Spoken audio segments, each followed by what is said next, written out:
Hello and welcome to Devotion to Writing, a channel devoted to helping you cultivate a daily writing practice and to realize that you are creative abundance. I remember early on in my career, I had just finished giving a performance and I was coming off the stage and this person came up to me and said, that was amazing, thank you. I was really moved by your performance.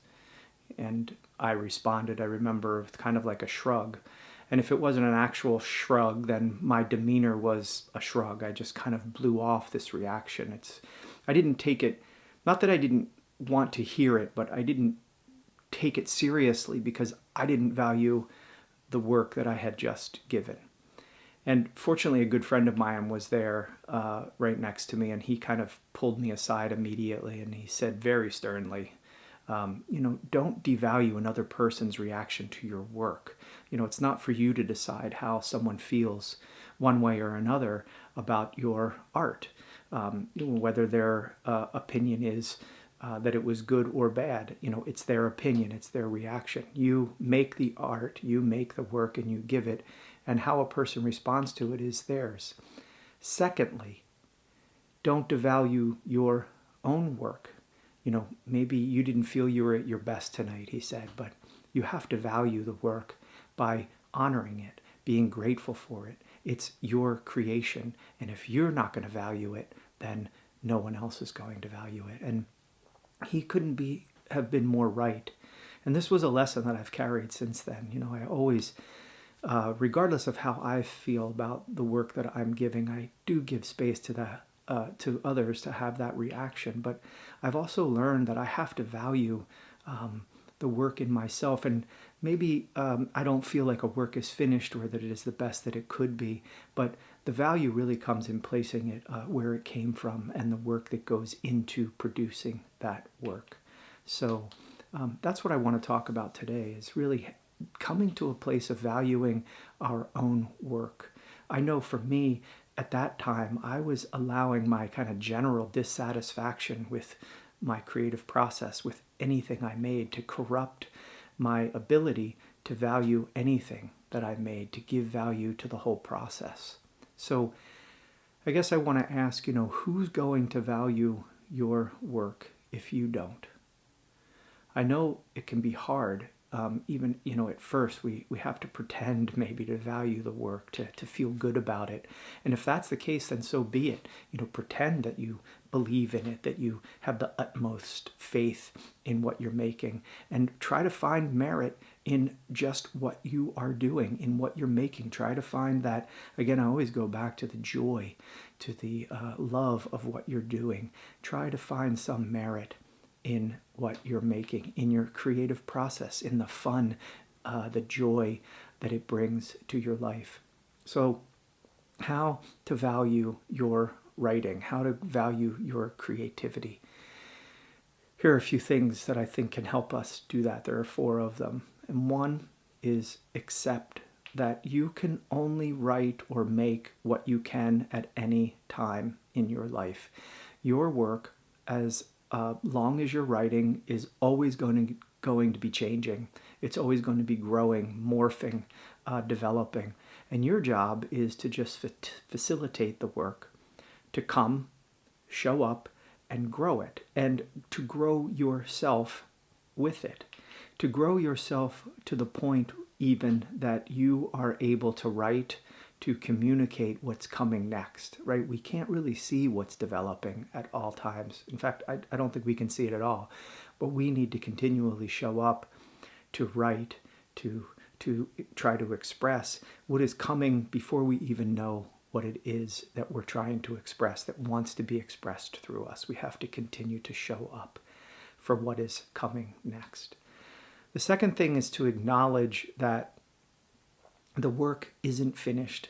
Even when we present it, even say we give a reading or a performance, or perhaps even when we publish it, it's only in a temporary state at any time. And we ourselves are only in a temporary state of creation at any one time.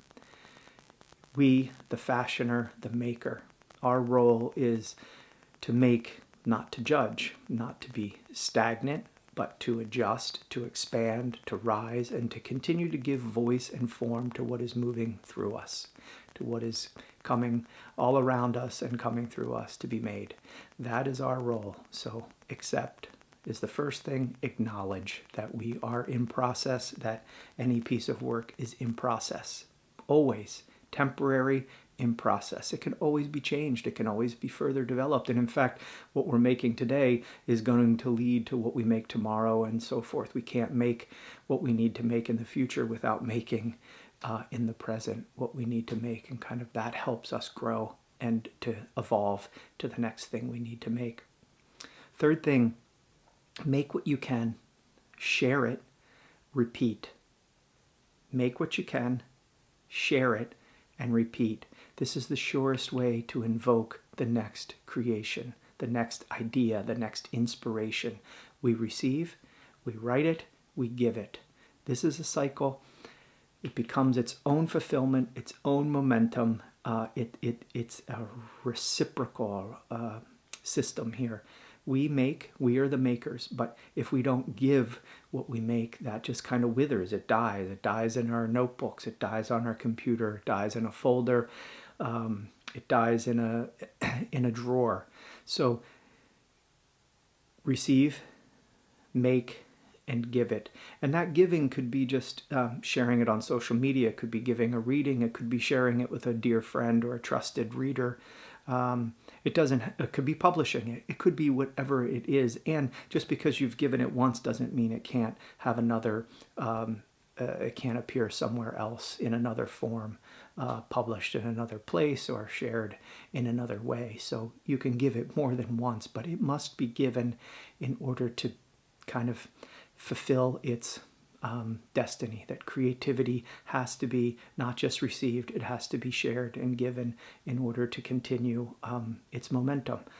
And the last fourth thing, although this is not an exhaustive list, is to believe that you are engaged in fulfilling the wishes of your soul, of your highest self, your calling. You are honoring the will in you to make, to create, to express what is unique to you. And in creating, you honor this free will that you have. Because to create, we have to make choices, many choices. And this is true for the page, it's true for walking around in our lives. We make choices. And this ability to choose is our inheritance of being human. It distinguishes us from all other living creatures that we know of, this ability of free will. And it is miraculous and it is unique to us.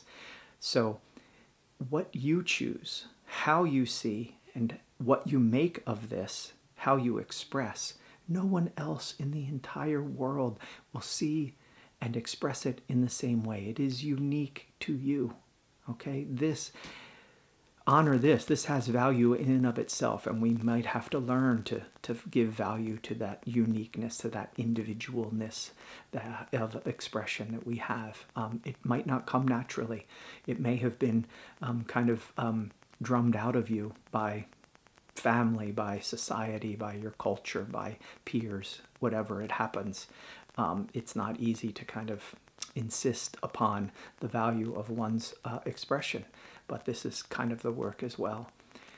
It doesn't mean that we have to live in this illusion that we've produced a masterpiece or that what we're making is incredible, although it would be great if we believed that deeply in everything that we do, but it doesn't mean we have to have a grandiose illusion of what we're making, but we simply need to honor that creation coming from us, coming through us, and honor ourselves as the originators of unique work, unique to us, unique from us. It's work, this writing that was wrought from us, from our sitting and being with ourselves, and from our fashioning from our bodies, our minds, our spirit, our memories, our existence, a form, a creation.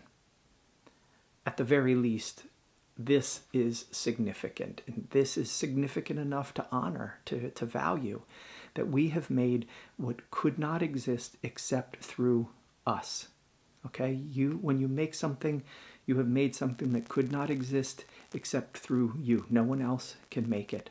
And this is one of the intrinsic values of writing, that the language, when we are engaged in making with language, we are alive to ourselves and to the world.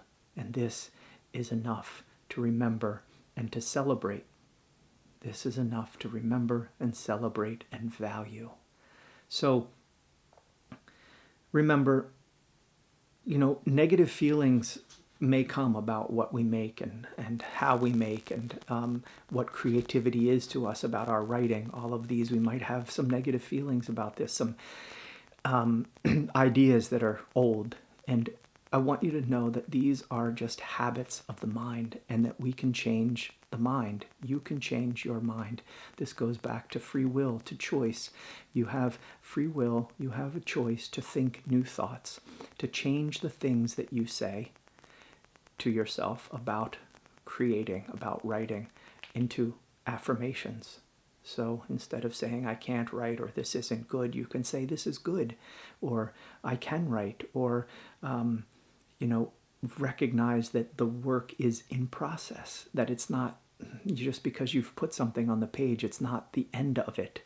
It doesn't mean that something that you've put on the page that you might not feel is very good, that's not the end of its life.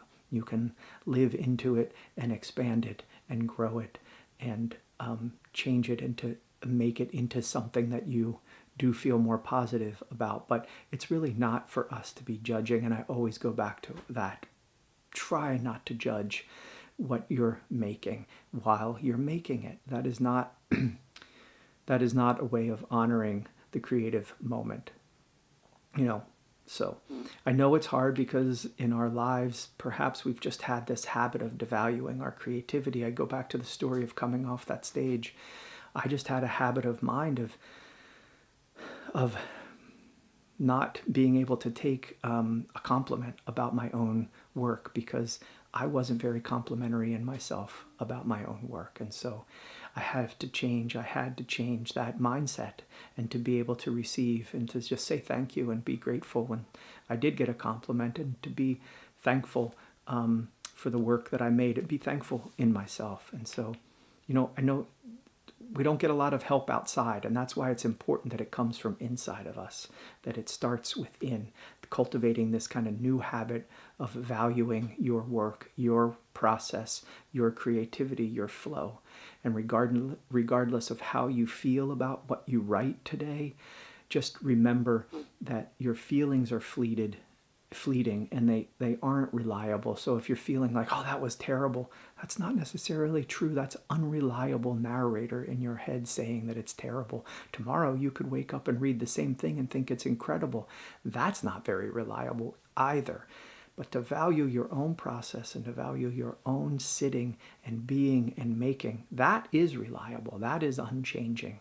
So our judgments, they aren't true, but there is this thing in us, the soul, our true selves, that is kind of guiding us. That is true, and that is without judgment. That is just making. So I think what is true are the moments when we are alive, when we are present to what is flowing through us, and when we are attending to the images, to the memories, to the stories, not necessarily buying into them, but just attending to them, what is streaming through us onto this page. We are just a conduit for this to arrive, and this is just what we need to value, right? Not how good or bad something is that we're doing, but the process that we are engaged in. So today, I always like to give a prompt. Today's prompt, I thought, is more of like a bit of work. How do you value or devalue your writing? That's the prompt. How do you value or devalue your writing or your creative process? And I'd like you to really think about this and be honest in your response, because first of all, it's okay if you don't value what you're making. If you, at this moment, you're not valuing your writing or your creative process. This is really what, we are all, many of us are trying to recover in our practice, is this own self-value of our work, of our creativity. So right now, how do you or don't you value your writing or your creativity? And then once you've written it, and maybe you've read it over, then practice letting go of any negative ideas and beliefs that you've written about. Keep these in mind, and anytime they come up, anytime you hear that voice that is giving you this negative thing, devaluing your creativity, you can change that to a positive, to an affirmation about yourself as an artist, as a writer, and about your work as being worthy of being in this world. You can supplant the negative with the positive. So I hope that was helpful. Thank you very much for watching today. If you like this video, please subscribe. That way you can see future videos as I put them out. Also, check out my devotiontowriting.com. You can see upcoming workshops and retreats that I'm offering, and also on social media, Facebook and Instagram at Devotion to Writing, if you'd like to just keep up to date on kind of what's going on daily with Devotion to Writing, and to receive tips on how I might help you with your cultivating a daily writing practice, or creative practice for that matter. So thank you very much again. I hope you enjoyed this. I hope you write deeply today. I know you will write beautifully. Blessings.